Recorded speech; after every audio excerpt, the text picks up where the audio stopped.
नमस्कार दोस्तों, हमारी आज की कहानी है दूसरी बेटी की बधाई।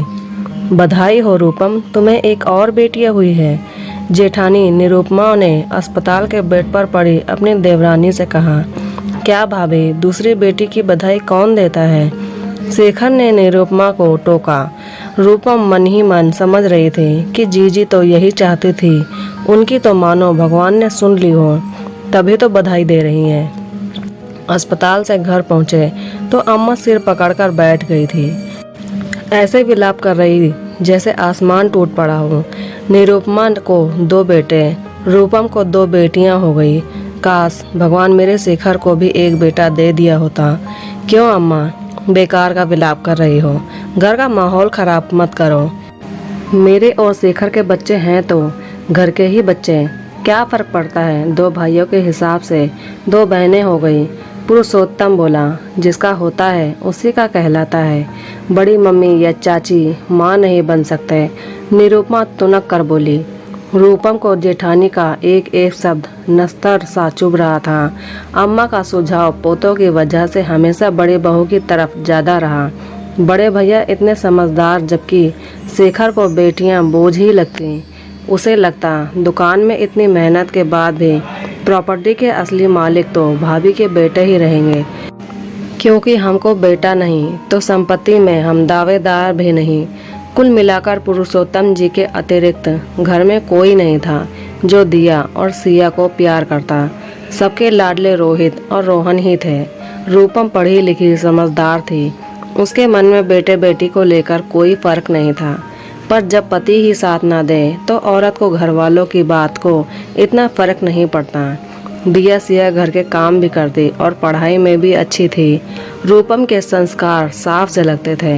रोहित रोहन दिन भर मस्ती करते और पढ़ाई में कमजोर थे। बड़ी मम्मी, भैया ने मेरा बैग छुपा दिया है, कल मेरी परीक्षा है। वो खुद तो पढ़ता नहीं, मुझे भी तंग करता है। सिया रोते हुए बोल रही थी, तुझे पढ़ लिख कर कौन सा कलेक्टर बनना है? जा माँ का हाथ बटा, अम्मा तुनकी। रूपम ने निरुपमा से बैग देने को कहा। अरे कहाँ जा रहा है? इसका बैग दे दे। सिया को भी पता है वो इसको छेड़ता है, फिर भी झूठ मूठ के आंसू बहाएगी। रूपम आगे कुछ न बोल पाई। पुरुषोत्तम रोहन का कान खींच कर लाया। खबरदार मेरी राजकुमारियों को तंग किया तो ले बेटा तेरा बैग। सिया खुश हो गई। रोहन हमेशा उसे छेड़ता कि तुम दोनों बहनें इस घर की मेहमान हो, घर के मालिक तो हम दोनों भाई ही हैं। खैर समय बीतने लगा। बचपन की बातें घर के उसी आंगन तक सीमित रह गईं। दोनों भाई बिजनेस मैनेजमेंट की पढ़ाई के लिए शहर चले गए। दिया और सिया दोनों ने मेडिकल लाइन चुनी। दिया लैब टेक्नीशियन थी और सिया ने डी फार्मेसी कर दवाखाना खोल लिया। अम्मा ने खटिया पकड़ ली। एक लड़की के तो हाथ पीले देख जाती। बेचारे मेरे शेखर की छाती पर दोनों बोझ जस के तस हैं। अम्मा, तुम्हारे पोतों की पढ़ाई पर लाखों का खर्च कर दिया, अभी तक किसी ने कमाना शुरू नहीं किया। पोतियां सरकारी कॉलेज में स्कॉलरशिप से पढ़कर कमाने भी लग गई। अब तो दिमाग की आंखें खोल अम्मा, बोझ बेटियां नहीं तेरे बेटे हैं। पुरुषोत्तम ने गर्व से कहा। अब शेखर और निरुपमा को भी समझ आने लगा कि दोनों लड़के लाड प्यार में खराब हो गए हैं, जबकि दुरुत्कारी गई लड़कियां बिना किसी पर बोझ बने आत्मनिर्भर हो गईं। आज नहीं तो कल शायद बुढ़ापे में भी यही संभालेंगी। सास, पति, जेठानी कोई अपनी हार माने या ना माने, पर रूपम की तपस्या सफल और परवरिश जीत गई। क्यों भाग्यवान, घुटनों में तेल लगवा रही हो? ये काम घर के बेटे करते हैं, तुम बेटी से करवा पाप कमा रही हो। बड़े पापा ऐसा मत बोलो, कम से कम आप तो ये फर्क मत करो, घर में एक आप ही हो जिसने कभी भेदभाव नहीं किया।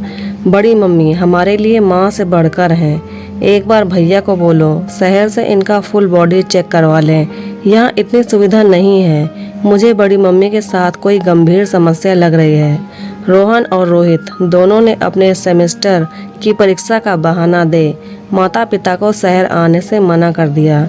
निरुपमा की हालत ज़्यादा खराब होने पर उन्हें एम्बुलेंस में ले जाकर सिटी हॉस्पिटल में एडमिट करवा दिया गया। जिन पोतों को इतना लाड प्यार दिया वो ही ऐसे नालायक निकले। मैं तो समझी थी माँ बाप के साथ चाचा चाची को भी संभालेंगे, यहाँ तो अम्मा सुबकने लगी। अम्मा छोड़िए अब आप ये सब सोचकर अपनी तबीयत खराब मत कीजिए। दुकान इन्होंने संभाली है तो घर मैंने संभाल लिया है, कहीं कोई दिक्कत नहीं है। भैया दिया सिया के साथ भाभी को ले गए हैं, बेटे जिम्मेदारी नहीं उठा रहे हैं तो क्या हुआ, बेटियों ने उठा ली। जल्दी ही भाभी ठीक होकर आ जाएंगी। निरुपमा बेहोश थी। होश आने पर पहले उसने अपने बेटों के बारे में पूछा तो पता चला कोई देखने नहीं आया। अभी इस गम से पूरी तरह उबर पाती कि पता चला उनकी दोनों किडनी फेल हो चुकी थी। सिया ने अपनी किडनी दे उनको जीवन दान दिया। रूपम और शेखर दोनों को अपनी बेटी के इस फैसले पर गर्व था।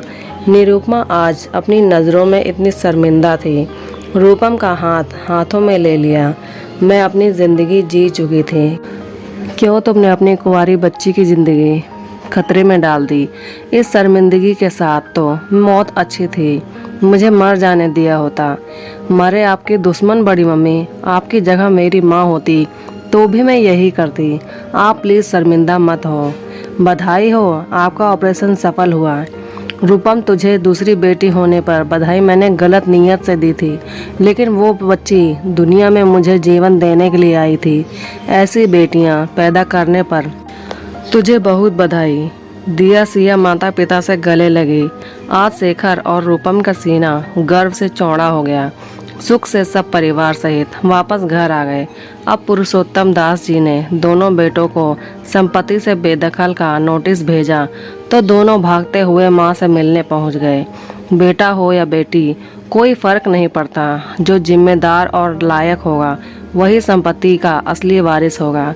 पुरुषोत्तम जी ने अपना अंतिम निर्णय सुनाया, जिसमें अम्मा और निरुपमा की सहमति जताई। बेटे तो भाग्य से होते हैं, लेकिन बेटियां सौभाग्य से होती हैं। तो कैसी लगी दोस्तों ये कहानी? अगर इस कहानी में आपको कोई भी बात अच्छी लगी हो तो प्लीज़ कमेंट करके हमें ज़रूर बताएं। और अगर आप हमारे चैनल पर नए हैं तो प्लीज़ वीडियो को लाइक करें, शेयर करें और हमारे चैनल को सब्सक्राइब करें। धन्यवाद।